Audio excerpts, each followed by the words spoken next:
North Africa began in earnest on the 9th of December 1940.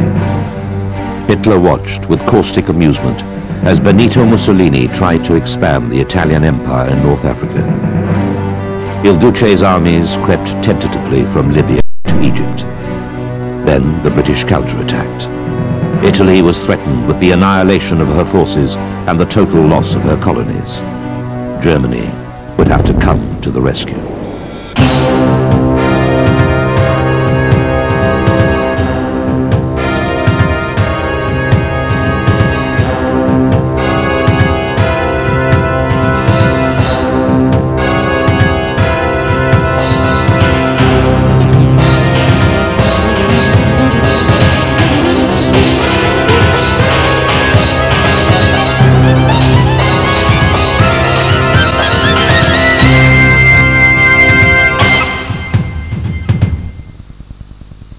The Italian disaster threatened Fortress Europe.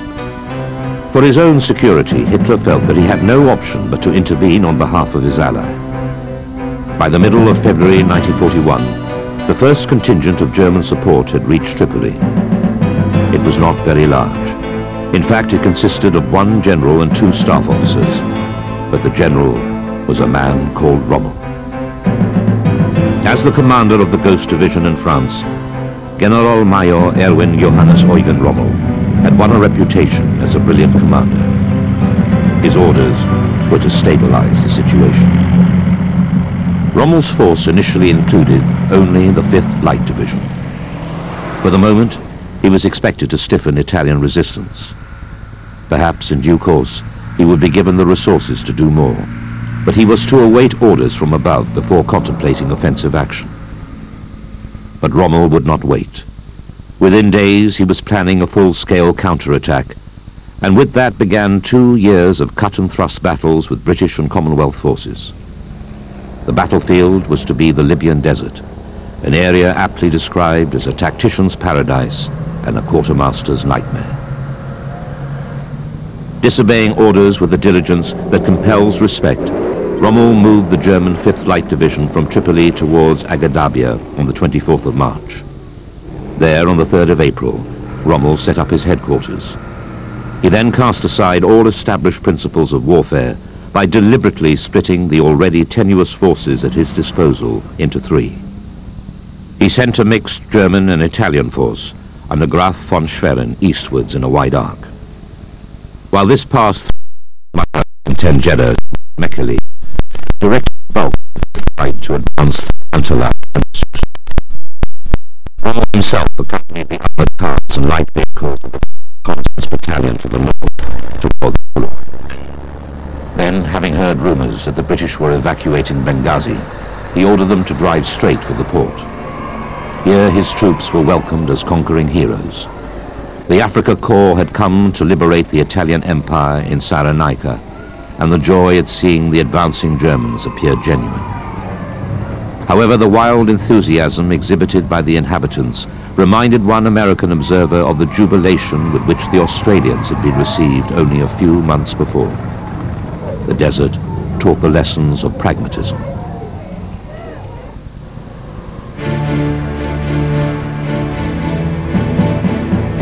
Now free to maneuver in open desert, Rommel pushed his reinforcements forward. With numerical and, more importantly, psychological advantage, the Germans surged east. The British were now in headlong retreat, being harried all the way by the Axis air forces, which enjoyed total control of the skies. The Luftwaffe was assisted by a large contingent of the Italian Air Force. Although the Italians' machines were inferior to the German and Allied aircraft, they gave capable support. Even their obsolete biplane, the Fiat Falco, was able to conduct ground attack missions. Axis aircraft, when permitted by the treacherous winter weather in the desert, repeatedly bombed and strafed the retreating British columns and saw off the little resistance put up by the Royal Air Force. In this environment, the Zersturers and Stukas could attack with impunity.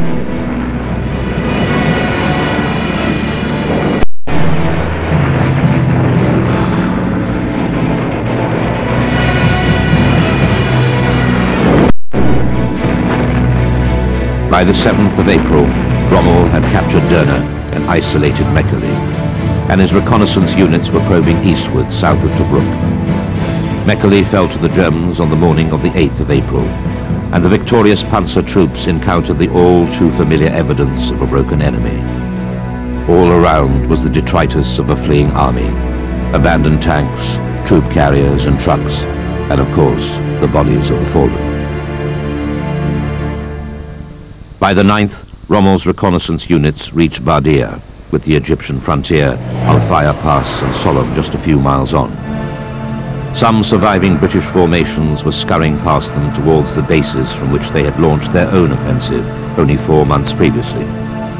But many had no opportunity to flee. Large numbers were surrounded and others had already surrendered. Rommel's headlong advance recovered all the territory lost by the Italians. He was soon talking to his staff about Egypt and the Suez Canal, but he would have to take into account the reactions of the Italians. It is worth noting that the Axis forces in North Africa remained under Italian command until early 1943.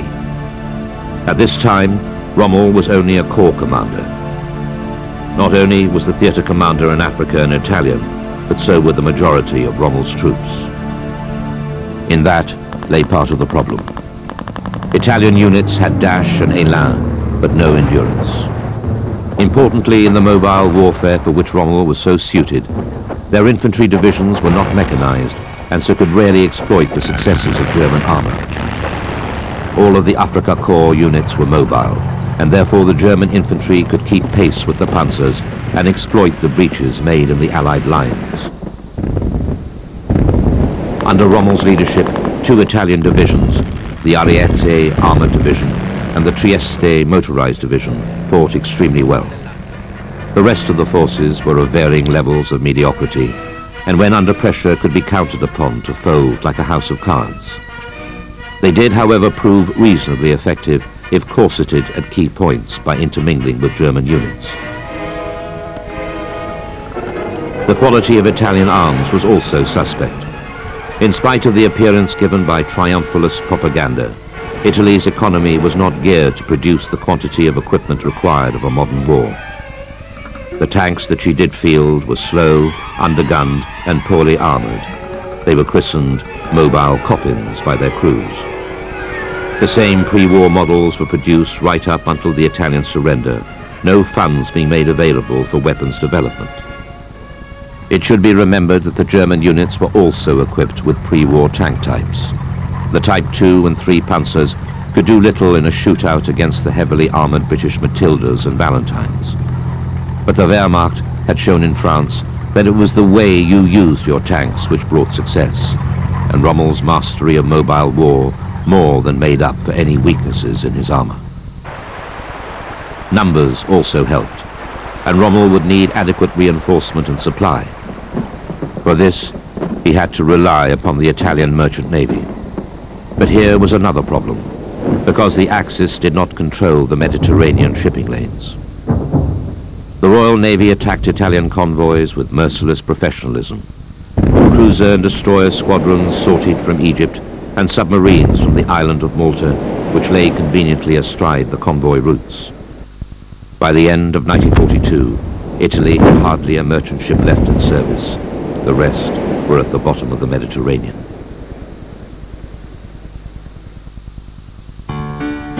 The Desert War was unusual in many respects. There were few cities, few obstacles to the rapid movement of mechanized forces. Armies required vast quantities of petrol and water. Supplies of fresh vegetables and fruit were scarce for both sides. Without enough water to drink, there was certainly none to be spared for washing. Occupation of oases was vital to both sides. Any fight over a water source was guaranteed to be hard, and when won, was enjoyed to the full by the troops.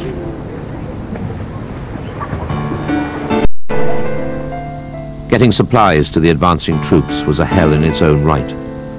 More than in any other theater, this was a war won by logistics. The length of the supply lines dictated the yo-yo nature of the North African campaign. The further from the supply port, the more difficult it was to sustain the advance. Conditions were not helped by the poor state of the roads, deeply rutted dust tracks in the summer and quagmires in the winter. Consequently, there were never enough supplies. Rommel insisted on eating the same rations as his men, and his health steadily deteriorated as a result. His officers fell by the wayside too.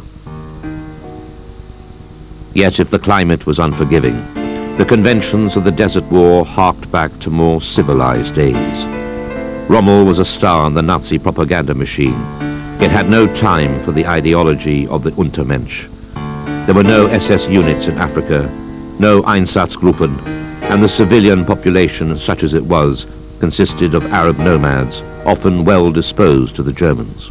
Allied prisoners, often a collection of units from all over the British Empire, and of all creeds and colours, could expect reasonable treatment from their captors, and would not starve, even when the Germans themselves did not have enough. Rommel's forces reached the key port of Tobruk on the 10th of April 1941, but a hastily organised assault was beaten off by the Australian garrison. Rommel's offensive attracted the interest of the General Staff, which dispatched Generaloberst Friedrich Paulus to investigate. He was not impressed, describing Rommel as headstrong. Paulus also worried that what had begun as a sideshow could become a major drain on resources, just as the invasion of Russia was about to begin. Arguments about German offensive aims in Africa were rendered academic by a succession of British attacks. In May, General Wavell launched Operation Brevity, which was defeated. In June, they tried again, this time reinforced with nearly 300 new tanks shipped from England. Operation Battle Axe showed Rommel and the Afrika Korps at their best. British armoured units tried to seek out and engage Rommel's armour in a tank-v-tank battle, but the Germans made masterful use of their towed anti-tank guns, firing from well-concealed positions. They inflicted terrible losses before the Panzers wheeled in from a flank to finish the business. The Luftwaffe's 88mm anti-aircraft guns were pressed into service in a ground row, since the Army's standard 37mm weapon could not penetrate the British infantry tanks, Matilda and Valentine. In 3 days' fighting, known as the Battle of Sollum by the Germans, the Afrika Korps demonstrated its superior leadership and vastly better staff work. Wavell was sacked and replaced by General Auchinleck, who was pressed by London to renew the attack and relieve Tobruk, still besieged by the Axis forces. Both sides sent reinforcements, but Germany had little to spare as the invasion of the USSR was now in full swing. Rommel developed jaundice in August, but soldiered on, his forces now designated Panzergruppe Afrika. Tobruk was the key. By capturing the port, Rommel would get his supplies landed just behind the front, instead of having them driven the hundreds of kilometers of coast road from Benghazi.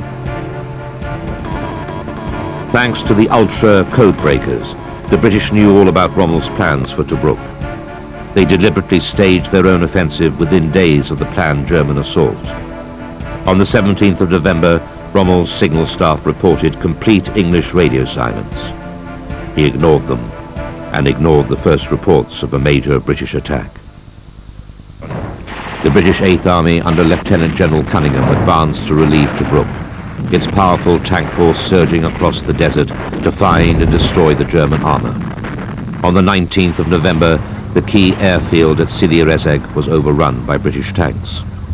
Rommel was reluctant to abandon his own attack on Tobruk, but when he reacted, he did so with his usual vigour. Fighting raged around Sidi Rezeg until the 23rd of November, the combatants manoeuvring aggressively in the open terrain. There was no real front line. Both sides had headquarters units and supply columns taken by surprise by enemy tanks. Both sides suffered heavily, but had only a hazy idea of their opponent's losses. In such a battle, psychological strength is a priceless asset. Rommel struck out behind the British, heading for the Egyptian frontier, rather than staying to meet the British assault along the coast road.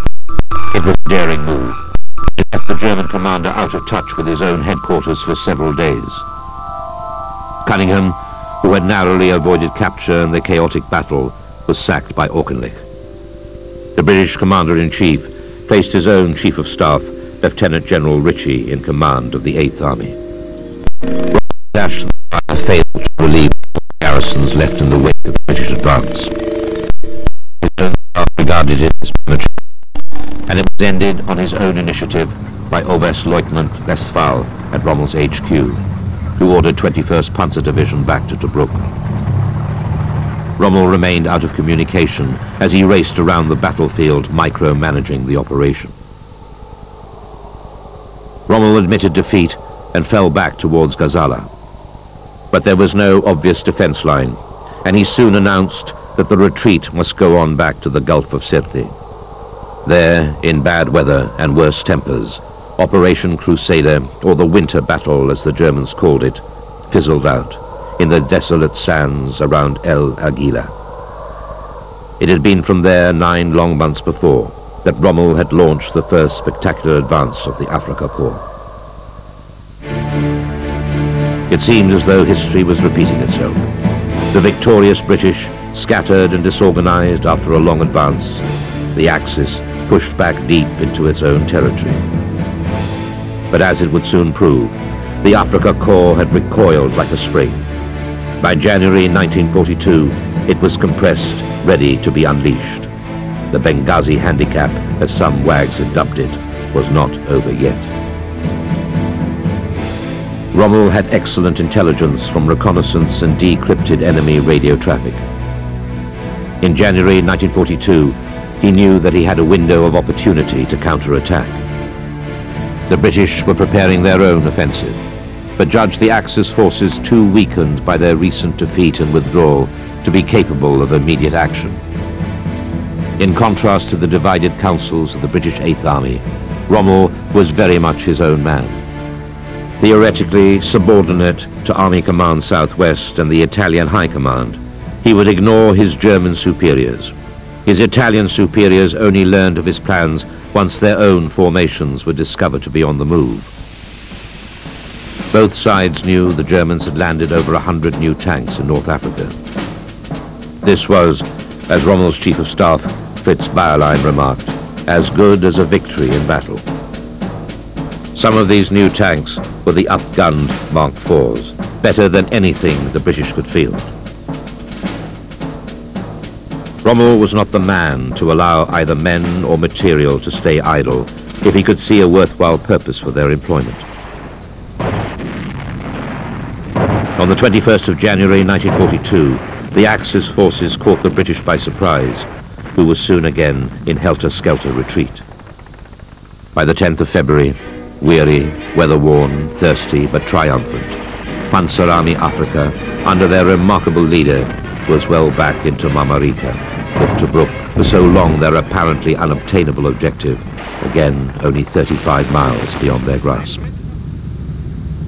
In the meantime, Rommel's superior, Field Marshal Kesselring, advised against further precipitate action, at least until more men, more panzers, more ammunition, and especially more fuel were to hand. Even Rommel saw the wisdom of this, so for the moment only a reconnaissance unit pressed much further forward. Quickly found that Commonwealth troops had reassembled on a line south from the Gazala as far as Beaugé-style Bir Hakeim. In the north and centre, they were in the process of building themselves defence positions of considerable strength. Deep minefields bridged the gap down to Bir Hakeim. It was clear the Panzer Army Afrika would need all its expertise to break through or to bypass these defences. Both sides were engaged in a logistic race to assemble as powerful a force as possible for the next battle. There was a strong argument for a German assault on Malta, from which the RAF and Royal Navy inflicted unsustainable losses on the Italian convoys on which Rommel's army depended. German and Italian airborne forces were assembled and trained for Operation Hercules, and the island was bombed by the Luftwaffe.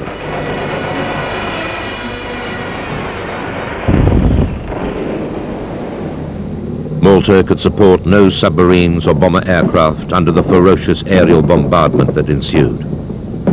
Italian merchant ships enjoyed a welcome respite, and Rommel's forces were replenished. On the other hand, the first American supplies reached Egypt, including numbers of M3 medium tanks, known to the British as Lees and Grants. The M3 featured a 37mm gun in a turret, plus a 75mm gun in the hull. The vehicle could not fight hull down, but it compared well to the thin-skinned British cruiser tanks in widespread service, and being American, did not break down with the depressing regularity of so many British-built tanks.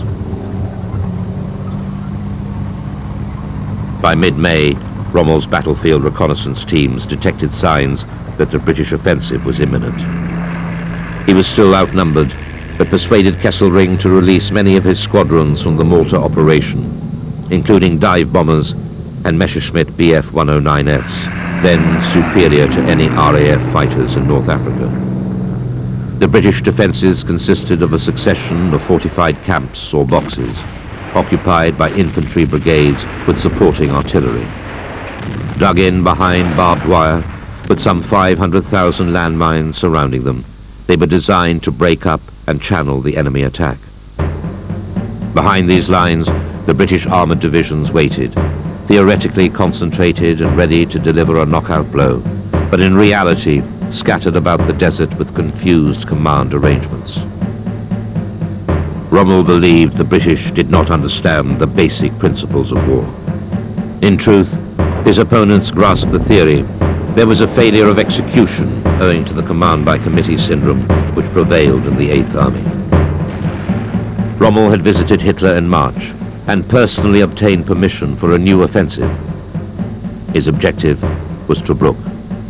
His orders were to go no further and to return the Luftwaffe squadrons to Sicily within a month. His own correspondence reveals greater ambition. He planned, even before the Battle of Gazala, to break clean through to Egypt and the Suez Canal, converting a hoped-for local success into a major strategic victory. Rommel attacked on the 26th of May. Neither his plan nor that of the British survived first contact with the enemy. His feint at the centre of the British failed to draw the British reserves. His predictable wide-flanking manoeuvre was not intercepted by British tank divisions, which sat immobile while their commanders bickered. General Cruel, commander of the Africa Corps, was shot down in his light aircraft and captured. This occurred just as Kesselring was visiting the command post, and the Field Marshal and former gunner spent an enjoyable afternoon taking charge as senior officer present until Rommel arrived. For a commander often criticized for not paying regard to logistics, Rommel turned the tables on the British by personally organizing a night resupply for the 15th Panzer Division. His tanks had broken through the British lines, but found themselves surrounded. The British commanders believed they had him trapped. It is one of the classic illustrations that commanders are only beaten when they themselves believe it. Rommel's confidence was supreme, as witnessed by a captured British officer who described him directing this most confused of battles. Hunched over a map in his command vehicle, headphones on, Rommel issued an endless succession of orders with quiet authority.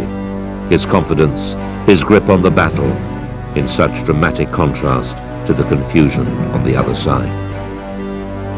There was no real front line. Situation maps showed a hideously complex intermingling of forces.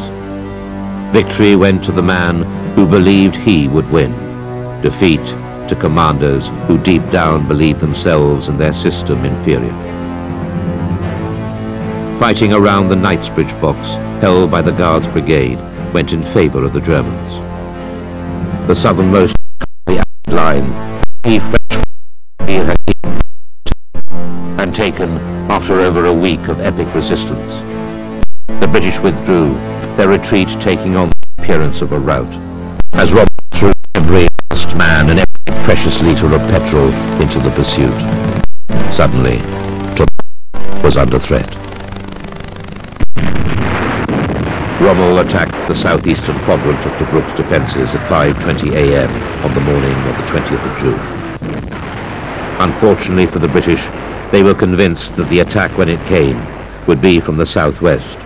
Most of the artillery and the entire 2nd South African Division were stationed in the western half of the fortress.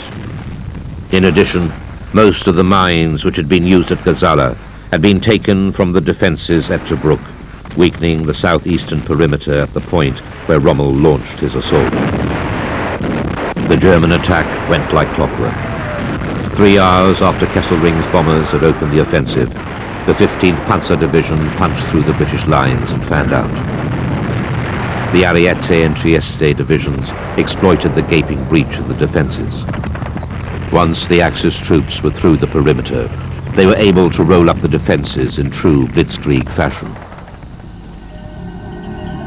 The next day, to the astonishment and fury of the British and Commonwealth troops still defending doggedly, a huge white flag was hoisted above brigade headquarters. As it flapped open in the first morning breeze, a great moan of disappointment, anguish and misery welled up from all over the western half of the garrison.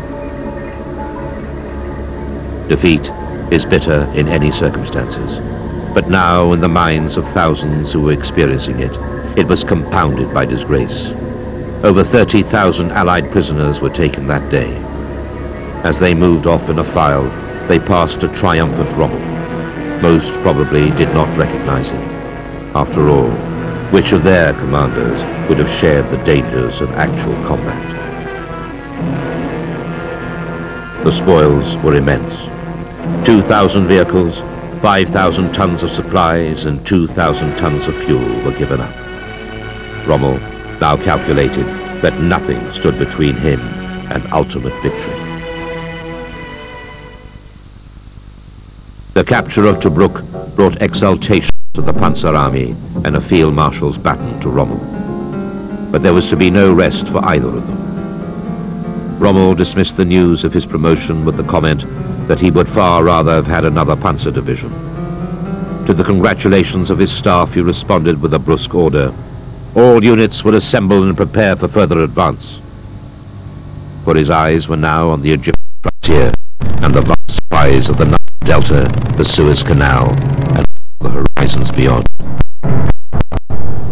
Rommel answered remonstrances from Kesselring and the Italian commanders by saying that the enemy were in such disarray that they would be able to offer little or no resistance to the swift and powerful drive he was about to launch. He added that, with the store dumps of Tobruk now at his disposal, no critical shortage would impede his progress. As for previous plans and agreements, such overwhelming victories swept away the need for caution, a conclusion in which he was later supported by both Mussolini and Hitler.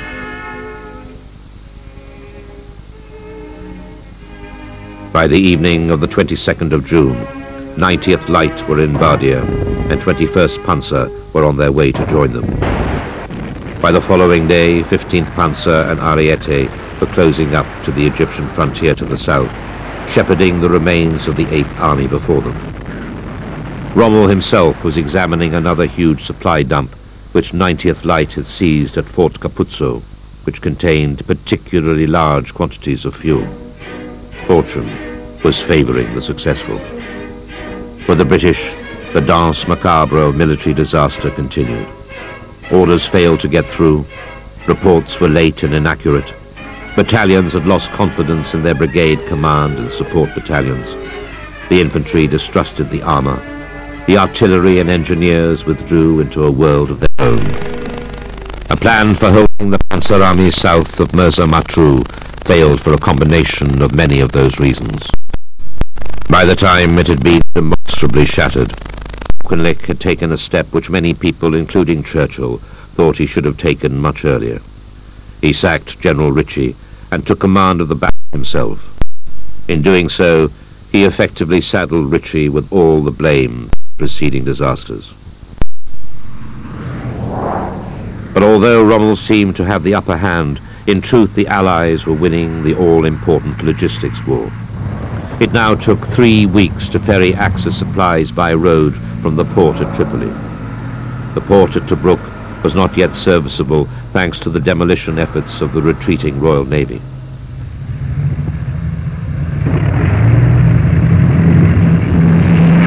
Air reinforcements had relieved the pressure on Malta, and from July 1942, over a third of Axis shipping dispatched from Italy ended at the bottom of the Mediterranean. Allied air forces had built up a great store of British and American fighters, fighter bombers and bombers. Although the number of British planes in the sky gave eager Luftwaffe aces like Joachim Marseille the opportunity to build up vast scores, the ceaseless air combat was inevitably a drain on resources of fuel and skilled airmen. Rommel was also now to be deprived of his flying artillery, the Junkers 87, which was a sitting duck against modern aircraft types. The Luftwaffe was being inexorably driven from the skies. But the advantage to the British was not yet apparent. By the morning of the 29th of June, the Axis had passed Mersa Matruh and were driving along the coast road through Fuka and on to El Daba. The two Panzer divisions and Ariete were driving southwest towards El Qasir. Across the front of the German advance ran a desert track. It connected the impassable Qattara depression to the south with the newly created wire-bound defense post around the little railway station of El Alamein, of which few people at that time had ever heard. Rommel's orders were short and clear. There was no reason to believe that these new British defences would be any more difficult to smash than the countless others now to their rear. Although their commander did realize that after the tremendous efforts of the past 4 weeks they were exhausted, he called on his troops for one last supreme effort.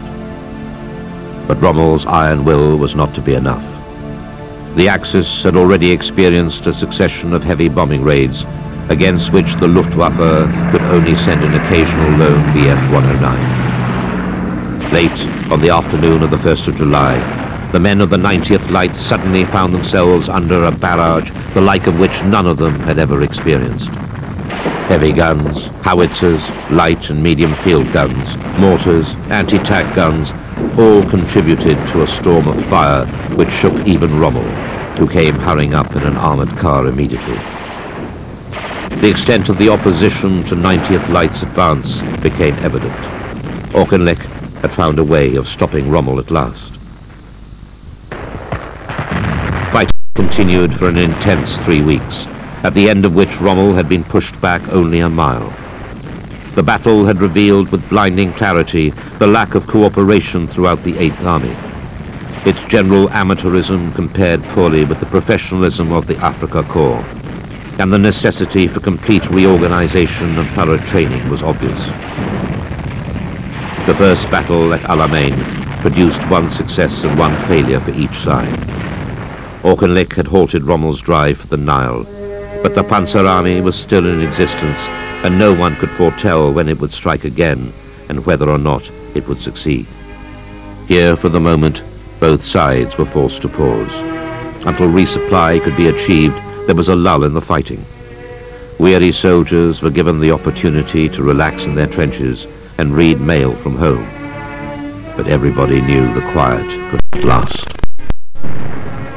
On the 30th of August, Rommel attacked again at Alam Halfa. The 4 days of battle which followed decided the Desert War. This time Rommel faced a new opponent.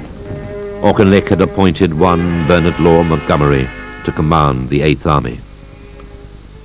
The change in British fortunes at this time has often been ascribed, not least by Montgomery himself, to his assumption of command. But one man, no matter how influential, could not win on his own.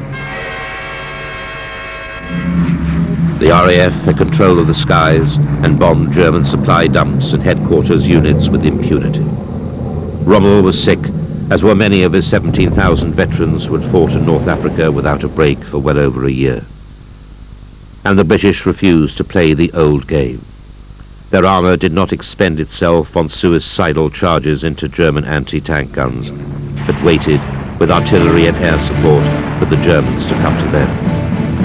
the British displayed none of the unsteadiness Rommel scented earlier that summer. For the moment, his Plan Orient was on hold. The grandiose scheme endorsed by the Chancellery had been conceived of as a great pincer movement. Whilst the Wehrmacht thrust down through the Caucasus, the Afrika Korps would seize Suez. Once the two forces linked up, there would be an opportunity to drive eastwards until they met the Japanese. But even if Plan Orient had once been practical, its time had long passed. Rommel applied for leave. Fated in Berlin, where he stayed with the Goebbels family, he disconcerted his stand-in, General Stumme, with the statement that he would return if the British attacked. An attack they would, even if they were taking their time about it. As Rommel confided to his staff, "If I were Montgomery, we wouldn't still be here."